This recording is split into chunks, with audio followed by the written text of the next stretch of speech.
Welcome to Lecture Online. This is Nandakumar from Automobile Engineering Department, Dayanand Sagar College of Engineering, Bangalore, India. So today we will be discussing how to solve the relative velocity. So that is the velocities of different gears in an epicyclic gear train. Epicyclic gear train is basically a planetary gear train where the center of the gears are not fixed. They may revolve around one gear. And the gear which actually stays at the center is called the sun gear, and the gear which actually revolves is called as a planetary gear, and these two are actually held together by what is called as an arm. And the solution could be done in two ways. One is the algebraic method, the second one is the tabular method, and the tabular method is most common since it gives a better idea of the relative motion of each of the elements.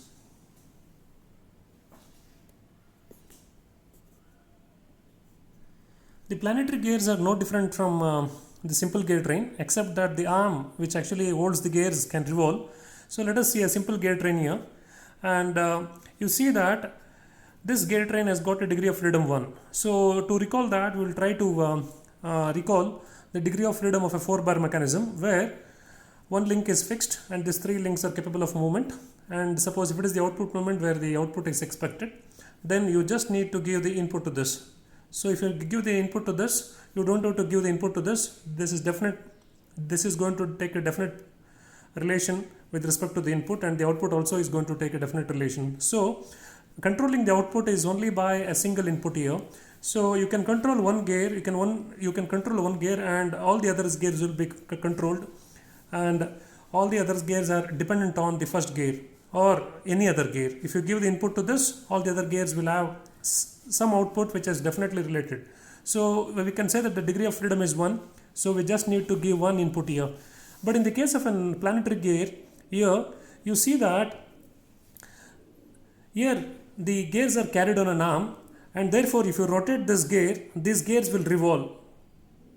Okay, assuming that the arm is fixed, if you give a definite revolution to a gear here, and the other gears will revolve with a definite amount, and therefore you can say that the degree of freedom is 1 when the arm is fixed.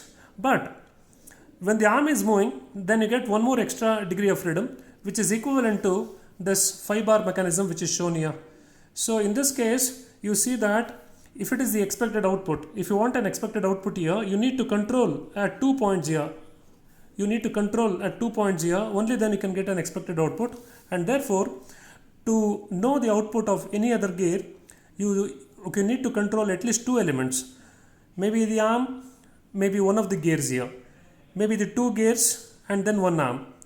Okay, depends on how many elements. So only one element can have an independent. Let us now understand how to solve the velocity, for the velocity of one of the gears, knowing the 2 inputs. So we have to give input number 1 and input number 2 separately. Only then we can get the output. So here we solve it by the tabular method. So we need to draw a tabular column, which is now it looks like this. So here basically I will give some data about the numerical. So here is a driving gear, and this is the driven gear, and the driving gear has got the number of teeth 40, and the driven gear has got the number of teeth 20 here, and sometimes the number of teeth may not be given. They may give you the radius. So if the number of teeth in the gear is 40, and suppose if you got a radius r, and if the radius of the smaller gear is r by 2, then the number of teeth is actually half of this, which actually goes by the formula m is equal to capital D by T divided by small d by T, where this D is nothing but capital 2R, this is nothing but small 2R. So these diameters to the ratio, the ratio of the diameter to the number of teeth is common for, is equal for both the bigger gear and the smaller gear. Only 2 gears which have got the same model can actually engage together, and therefore if you know the radius, then you can calculate the diameters or the radius automatically. So suppose if the radius is given as r by 2, then you can say that the number of teeth is 20. And let us take that the number of revolutions. Okay, let us now not worry about the number of revolutions of each of this. Once we solve the problem, we will try to do it. So for this, without actually giving any inputs, we can actually draw a tabular column, and the tabular column has got generally 3 columns. The first column is serial number, and the second column is condition of motion, and the third column is divided into many as subcolumns. So number of revolutions of, and here you will have number of elements which are the independent elements here. There are actually 3 elements, so out of which arm A, so I'll call this as arm A, I'll call this as arm A, and then I'll call this as gear B, and then I'll call this as gear C. So these are the 3 elements. So once these 3 elements are done, then we can write the condition of motion here. So the first thing I'll do is fix the arm. Fix the arm. Fix the arm means the number of revolutions of arm is 0, and then give plus 1 revolution to gear B. So plus 1 revolution, I mean giving clockwise revolution. So I will write it as plus 1 revolution here. So if I give 1 revolution to this, then definitely you can know the number of revolutions of C, because you know that NC by NB is equal to TB by TC. So if you want NC here, so NC is nothing but NB into TB by TC. So NB is the number of revolutions of this is nothing but NB here. So NB can be substituted here. So you get this as NC equal to 1 into TB by TC. But here, now what you're trying to do is that you need to put it as minus sign here, because you know that if this rotates clockwise, this rotates anti-clockwise. Once I say plus clockwise, plus 1 revolution means clockwise, so therefore it will rotate anti-clockwise here. The gear C will rotate anti-clockwise, so you'll have to write it as minus 1. So 1 refers to the revolution of this, but it rotates anti-clockwise, so I am writing it as minus 1. So for the final equation is this, and then the second condition is the same as the first condition, where is fix the arm and give, instead of 1 revolution, give plus 6 revolutions to gear B. So once I give the plus 6 revolution to gear B, so arm is still fixed. Instead of 1 revolution, it is plus 6 revolution. So instead of 1, it will become X. So NC is minus X of TB by TC. So once these two are written, so now what I have done in the first two rows is that I have fixed the arm and given revolution to B. So that is one. So I have finished one input here. So here one input 1 is done. So out of the 2 inputs that I have to give, input 1 is done, and the second input has to be controlled. The second input I'll give it here. So input number 2. So input number 2 is in the row number 3. So that is give arm plus y revolutions. What do you mean by this? So that means all the elements on this arm, all the elements will have no relative velocity with respect to the arm, and they will be fixed, because here what you did was arm was fixed, you gave some revolution to this gear B. Now gear B and all the other gears are fixed to the arm, and giving arm a revolution of y will make all these elements in this revolve by y revolutions. So here writing the first row is difficult, rest is like 1 is converted into x here, and the third row is simply trying to put y for all of this. So here you have actually taken 2 conditions. So that is the input 1, so fixing the arm, giving 1 revolution to one of the gears, and then rotating all the elements with the arm. So you're trying to add all this. So finally, if this gear will have revolution to gear B as well as arm, then what you have to do is, then you will have to add this 2 together. So input 1 and input 2 together. So the fourth column is trying to add this 2 and 3, to get combined motion. So trying to add this 2 and 3 to get combined motion. So when you want to add this combined motion, then you will see that this becomes y. So this becomes y plus x. This becomes y minus, of course, x minus TB by TC. So this is, the last row is quite important, and that obviously depends on the first row, because 1 becomes x here, and it gets added by y, and like this everything gets added by y, so you should actually take care in writing the first row. The other rows will automatically follow. So these of this, so each of this elements in the row will give you the speed of arm. This will give you the speed of B. This will be give you the speed of C. So here, what do you do with this last row? You can solve any numerical based on the last row. Let me show how it has to be done. Let us solve a numerical based on this values which are given in the formulas which are given in the last row, which gives each of the speeds of A, B, C, and here the number of teeth in the gear B is given as 40, the gear C is given as 20. So let me draw this once more, and I'm trying to keep this last row clear for you. So here I'll see that the first condition is, by common sense, since it has got 40 teeth, if I give this a revolution of 1 revolution by keeping this arm fixed, so that means this is fixed. So this becomes a it becomes a simple gear train. Since it has got 40 teeth, by the time it actually goes around by 20 teeth, this teeth will actually go around by 1 revolution because it has got 20 teeth here. So if I suppose if you revolve by 2 revolutions, then it will revolve by 1 revolution. So let us now say that arm is fixed, and this gear B is given 2 revolutions. Then what would happen to C? Now by common sense I know that it would actually give 1 revolution in the anti-clockwise direction, which is -1. Let us check whether this formula works or not. Okay, now arm is fixed. Arm is fixed means in this we can see that the number of revolutions of arm A, that is y. So arm is fixed, so y has to be taken as 0. And then they say that the gear B is given a revolution of +2. So that is y plus x is equal to +2. Y plus x is equal to +2, and therefore since y is 0, you can say that x is nothing but +2. X is nothing but +2, and then if you want the number of revolutions of C, which is given by this equation, y is equal to 0 here.